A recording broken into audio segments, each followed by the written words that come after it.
Salam Ərzərsdən ətərsən? Salam əleykum, axşamı xeyir, nə var, nə var? Sağ ol, genə nədir belə bir çıxarmısan ortaya? Dananın qavrğaları buna var. Ay maşallah.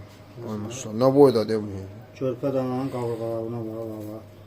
Görürsən. Şişmiş kimi. Vay. Nə baxayım. Bunu əsl şokolad budur bax. Soçmuş, sulu bax. Görürsən. Bunu harda yemək olar? Bizim şəhərdə. Azərbaycan yanında. Bu başqa bir şeydir bu. Öyle görünüşündən bilinir. Yəni yeyib sən bilər nədir? Şişmiş. Yeyib içmək lazım Hələ deyil. buna? Hə, Olmazsa olmaz o. kartofu. Kartof təndirdə var. Buna var, eşitdir. Ay maşallah. Kartof. Görürsən də bu başqa kartof deyil. Təndirdə kartof bax belə olur. Əlbəttə ki. Görürsən nə üçün? Həyatın gözəlliyi bu.